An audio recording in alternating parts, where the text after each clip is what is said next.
Avec le logiciel Adobe Photoshop CS6, vous pouvez parfois être amené à travailler sur plusieurs documents en même temps. Donc, comme vous pouvez le voir ici, j'ai 3 images qui sont actuellement ouvertes, et chacune d'elles est donc ouverte dans un onglet qui lui correspond. Donc, je me trouve actuellement sur cet onglet avec cette image. Si j'accède à la deuxième image, il me suffit de cliquer sur l'onglet correspondant. Enfin, pour accéder à la troisième, je clique sur cet onglet pour y accéder directement. Alors, ces 3 images sont en fait ouvertes sur 3 zones de travail différentes. J'aimerais par exemple décider d'importer l'image qui se trouve ici directement dans la zone de travail de cette image. Donc pour cela, c'est très simple. Dans un premier temps, la première étape va consister à me rendre sur l'image que je souhaite importer, donc celle-ci, et je vais maintenant modifier le calque d'arrière-plan qui apparaît actuellement sous forme d'arrière-plan ici, afin de le passer en mode classique. Donc pour cela, il me suffit tout simplement de réaliser un double clic dessus, comme ceci. Je peux ici décider de le renommer, et je clique donc sur OK. Automatiquement, j'ai maintenant ici un calque 0, je n'ai plus un calque d'arrière-plan. Je peux alors maintenant réaliser un clic droit en me plaçant sur la petite vignette de ce calque afin de sélectionner des pixels. Donc sélectionner des pixels, lorsque je clique dessus, cela va me permettre en fait d'afficher un petit cadre de sélection autour de mon image qui va maintenant me permettre de réaliser une copie de cette sélection. Donc pour procéder à la copie de cette image, je maintiens enfoncé le raccourci clavier CTRL-C. Je viens donc de la copier. Et si je me rends maintenant dans l'image où je souhaite justement importer l'image que je viens de copier, je clique donc dessus et maintenant je maintiens enfoncé le raccourci clavier CTRL-V pour la coller.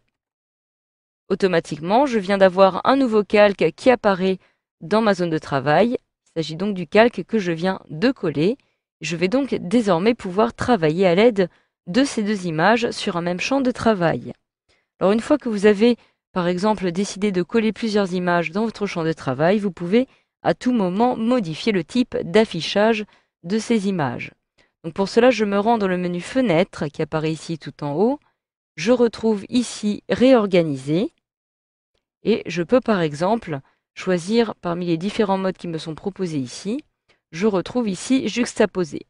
Si je clique sur Juxtaposer, je vais pouvoir travailler avec mes différentes images présentes dans ma zone de travail, qui sont actuellement ouvertes ici.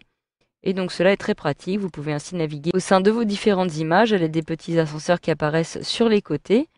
Donc j'ai ici, comme vous pouvez le voir, les 2 images sur mon même champ de travail et chacune des 2 images de son côté.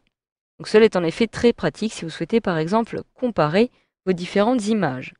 Si je retourne maintenant dans le menu Fenêtre, Réorganiser, je peux décider par exemple de tout afficher dans des fenêtres flottantes. Donc si je clique ici, je vais avoir plusieurs fenêtres flottantes qui vont cette fois-ci s'ouvrir. Je retrouve ici ma première image, celle que j'ai collée, mon image arrière-plan et avec une 3e fenêtre, les 2 images l'une sur l'autre. Donc cela est très simple. Pour accéder de l'une à l'autre, il vous suffit tout simplement de cliquer dessus.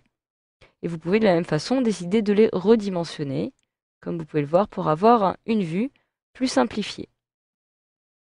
Donc maintenant, si vous souhaitez revenir à l'affichage initial, il vous suffit de retourner dans Fenêtre, Réorganiser et de regrouper toutes vos images dans des onglets. Donc si je clique ici, je vais retrouver mes onglets avec les images qui sont actuellement ouvertes, comme vous pouvez le voir. Donc voilà, maintenant, grâce à cette formation, vous savez désormais comment procéder pour importer une image vers une autre zone de travail par copier-coller. Et vous savez aussi comment modifier l'affichage de vos images dans votre logiciel Adobe Photoshop CS6.